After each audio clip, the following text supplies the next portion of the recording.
langkah-langkah apa saja yang perlu dilakukan tadi? Serapan tenaga kerja, kemudian bisa mendorong kelas menengah seperti yang Anda sampaikan begitu Pak Rian, sehingga bisa memacu pertumbuhan ekonomi lebih tinggi lagi yang diharapkan Pak Bob tadi di atas 5% karena sekitar 3,5 juta ini tenaga kerja baru yang muncul di Indonesia setiap tahunnya begitu Pak. Makanya kalau kembali kepada jargon politik kita ya, Hmm, bahwa kita punya pengharapan untuk mendorong pertumbuhan ekonomi yang tumbuh tinggi, kemudian apa namanya inklusif dan oke. berkesinambungan, ya titik pijak atau titik arah daripada kebijakan ekonomi dan investasi kita harus mampu mendorong sektor-sektor ekonomi atau lapangan usaha yang sifatnya bukan hanya padat modal, tetapi sekaligus juga padat karya. Nah, kalau kita lihat dari data kontribusi dari pertumbuhan ekonomi dari lapangan usaha, sebetulnya di sektor primernya sudah on the track ya. Hmm, Di situ ada pertanian dalam arti luas, kemudian ada konstruksi juga, kemudian ada juga satu lagi itu perdagangan. Perdagangan masuk ke secondary primer.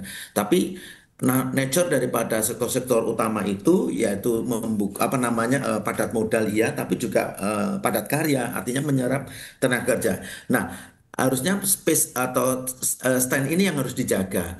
Nah, untuk itu maka desain kebijakan yang sudah dicanangkan sejak kuartal 2 ini kalau bisa pace-nya dilanjutkan, diteruskan, dan mungkin dengan penajaman-penajaman ke sektor industrinya.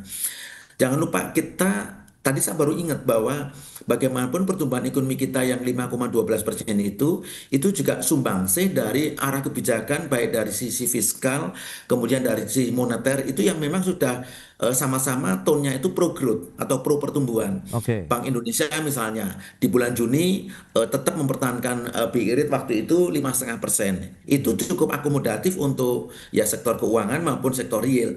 Yang satu lagi kemudian di bulan Mei kita masih ingat pemerintah melalui Kementerian Keuangan mengeluarkan paket kebijakan stimulus ekonomi, Hmm, 5 paket ya, diskon jalan tol, diskon tiket pesawat, diskon macam-macam.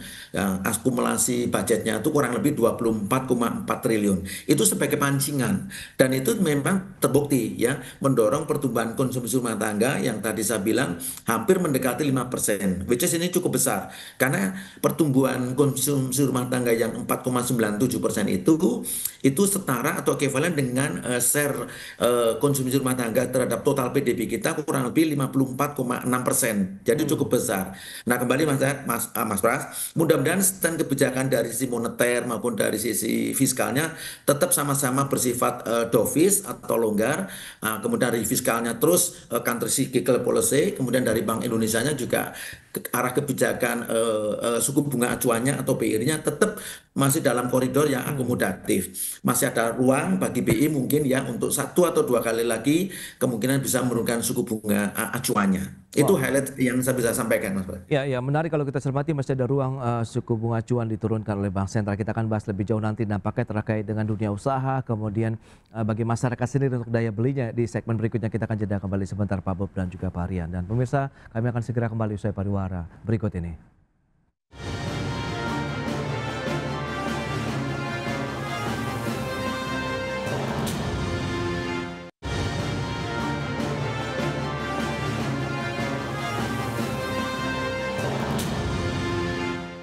Baik pemirsa, kita lanjutkan kembali perbincangan bersama dengan Bapak Bob Azam, Ketua Bidang Ketenagakerjaan Apindo, kemudian Bapak Rian Krianto, Ekonom Senior dan juga Sosial Fakulti dari LPPI. Baik, nah menyikapi dengan kondisi yang ada tadi memang bicara mengenai beragam kebijakan baik fiskal, moneter sudah dilakukan oleh pemerintah sejak awal tahun untuk memang bisa mendorong lagi laju pertumbuhan ekonomi, daya beli masyarakat begitu baik kelas menengah maupun dari menengah bawahnya sendiri. Nah Pak Bob, Anda melihat seperti apa? Tadi Pak Rian melihat ada ruang nih Bank Sentral untuk menurunkan lagi suku bunga acuan. Bagi pelaku usaha sebenarnya dibutuhkan insentif dari sisi moneter, fiskal, atau yang seperti apa nih Pak Bob? Sehingga laju produktivitas, utilisasi dari sektor produksi juga masih bisa melaju sekaligus mendorong nih PMI manufaktur kita supaya ekspansi lagi begitu.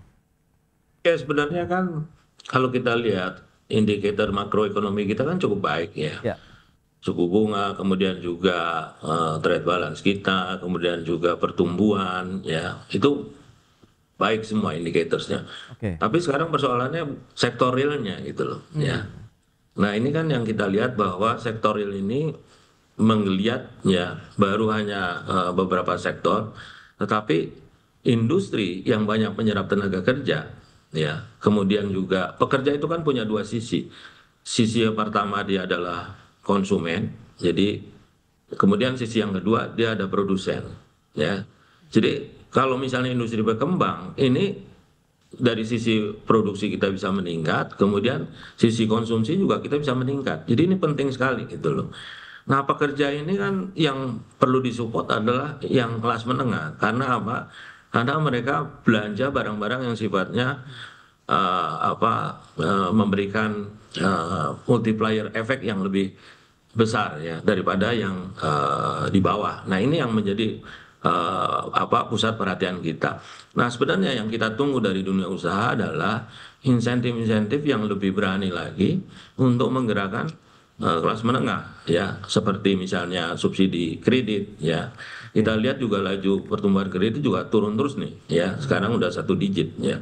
Bagaimana ini bisa didorong lagi kembali ke 2 digit gitu loh. Kemudian perlu ada relaksasi ya pemerintah terhadap konsumsi barang-barang yang durability-nya lebih panjang ya, karena dia menciptakan multiplier efek terhadap ekonomi kita. Nah, ini yang masih kita tunggu apa langkah-langkah pemerintah untuk melakukan relaksasi kepada sektor-sektor industri yang kalau dikasih relaksasi mereka justru akan meng-create revenue kepada pemerintah ya. Jadi kita kan juga paham semua ya bahwa fiskal sekarang masih dalam kondisi tertekan ya. Tapi bukan berarti kita nggak bisa melakukan apa-apa. Sebenarnya pemerintah bisa memberikan relaksasi terhadap bidang-bidang yang kalau diberi insentif itu memberikan revenue yang lebih besar lagi sehingga tidak membebani fiskal. Jadi perlu dicari ini prioritas bidang-bidang yang harus didorong supaya kelas menengahnya ini mulai bekerja ya. Ya, ya. Nah, kalau di US itu kan sekarang ya kebijakan pemerintah Trump meningkatkan tarif itu memang dikhawatirkan akan meningkatkan harga dan beban ya kepada masyarakat US ya. Tetapi tarif yang diterima oleh pemerintah US itu nanti akan dikembalikan lagi dalam bentuk relaksasi pajak untuk kelas menengah. Ya, sehingga kelas menengahnya ini bisa jalan itu loh. Nah, jadi persoalan kita jangan khawatir ya, ini bukan persoalan kita aja. Hampir semua negara bagaimana menggerakkan ekonomi kelas menengahnya karena itu menjadi core ya pertumbuhan ekonomi yang berkualitas termasuk di Indonesia.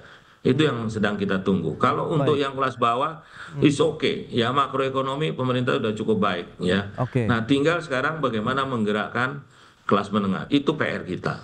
Baik, nah Pak Rian, ini kelas menengah lagi-lagi menjadi concern banyak pihak saat ini begitu yang menjadi salah satu juga penopang begitu ya, aktivitas pertumbuhan ekonomi nasional kita paling tidak di semester 1 dan diharapkan sampai berlanjut ke semester kedua berikutnya. KSSK tadi sudah optimis pertumbuhan ekonomi juga masih akan terus terjaga, konsumsi, daya beli masyarakat, aktivitas dunia usaha yang cukup resilient begitu termasuk juga peran APBN ya sebagai counter cyclical. Nah, Anda melihat apakah fundamental kelas menengah didukung oleh APBN ini dan lain-lain begitu bisa menjadi salah satu juga booster ataupun paling tidak game changer lah untuk pertumbuhan ekonomi Indonesia sampai dengan akhir tahun 2025 untuk tetap di atas 5%, Pak Rian. Saya sepakat dengan yang disampaikan Pak Bob tadi ya. Memang kita harus memberikan perhatian ekstra ya untuk kelompok kelas menengah ini. Karena di negara manapun, apalagi di negara berkembang seperti Indonesia, peran dari kelas menengah itu sangat dibutuhkan dan sangat nyata dan sangat signifikan. Kelas menengah itu memiliki tipologi utama itu apalah kuat di dalam konsumsi. Oke. Tetapi ketika kemampuan keuangan mereka itu semakin terbatas, tentu daya dorong untuk konsumsi itu menjadi anjlok atau lemah dan itu terbukti. Maka saya sepakat pemerintah kita harapkan dapat mendesain kebijakan-kebijakan yang betul-betul fokus kepada bagaimana merecovery atau mengakselerasi geliat dari kelas menengah ini. Kalau kelas menengah ini bisa dihandle dengan baik, memiliki power consumption atau daya beli yang tetap terjaga dengan baik, Ya. kita mungkin bisa bertumbuh terus berlanjut di atas 5%. Yang kedua, kita mudah-mudahan bisa terhindar dari yang kita kenal dengan istilah jebakan negara-negara kelas menengah atau middle income trap. Karena apa? Pengelolaan kelas menengah itu harus betul-betul tepat sasaran, tepat guna dan tepat waktu. Nah, misalnya begini, kita harus lakukan assessment. Behavior dari kelas menengah kita itu kan memiliki tingkat mobilitas yang tinggi. mereka suka vacation, suka liburan, suka holiday, macam-macam. Dan Oke. mereka suka spot-spot yang ini. Nah, mungkin perlu didesain kebijakan-kebijakan fiskal yang sifatnya itu insentif ya kepada kelas menengah ini untuk mereka tetap beraktivitas seperti itu sehingga dan mereka memiliki ruang atau space untuk konsumsi. Misalnya membeli tiket pesawat, terbang, tiket kereta api dan sebagainya. Karena nature mereka memang memiliki mobilitas yang tinggi. Nah, mungkin kebijakan insentif fiskal di sisi apa namanya di sisi katakanlah transportasi publik ya, yang mana itu konsumennya adalah mayoritas adalah kelas menengah, itu perlu di-create gitu loh. Oke. Nah, ini untuk mengimbangi Mas Pras, kemarin soalnya saya monitor dari Kementerian Keuangan juga akan melakukan penghematan lanjutan, belanja lanjutan seperti Oke. ATK, ada 15 poin, saya lupa ya Ya. detailnya. Nah, mudah-mudahan penghematan dari sisi itu bisa direallocate ya untuk menopang penyediaan insentif untuk kelas menengah tadi. Saya betul-betul concern serius karena jangan sampai kelas menengah kita itu lalu tidak terkelola dengan baik. Mohon maaf, dia tidak akan menjadi semacam bonus demografi bagi kita. Nanti Oke. bisa menjadi apa namanya menjadi liability. Itu Hmm. yang kita khawatirkan. Jadi ya tolong dari pemerintah mungkin bisa didesain ya Hmm. kebijakan yang betul-betul tepat sasaran untuk bisa menyasar teman-teman di kelas menengah ini agar mereka tetap Ya. memiliki apa namanya daya beli yang terjaga dengan baik gitu. Baik, Pak Rian. Berarti dari sisi Apindo, komponen ekonom juga menilai dari kondisi makroekonomi Indonesia masih cukup resilient begitu ya dalam menghadapi tantangan global, kemudian bagaimana menciptakan lagi pertumbuhan ekonomi yang lebih ekspansi lagi tentunya dari sisi industri, kemudian daya beli masyarakat juga di sepanjang tahun 2025 ini. Baik, Pak Bob dan juga Pak Rian, sayang sekali waktu terbatas. Terima kasih banyak atas waktu, informasi dan juga update yang sudah diberikan kepada pemirsa IDX Channel pada hari ini. Selamat melanjutkan aktivitas Anda kembali. Salam sehat. Sampai berjumpa kembali Pak Bob, Pak Rian. Terima kasih. Terima Ya, kasih. terima kasih. Ya. Terima kasih, Mas Pras. Terima kasih. Baik pemirsa, jangan beranjak dari tempat Anda karena sesaat lagi kami masih akan kembali dengan tema menarik lainnya terkait dengan efisiensi anggaran berlanjut demi menjaga kesehatan APBN.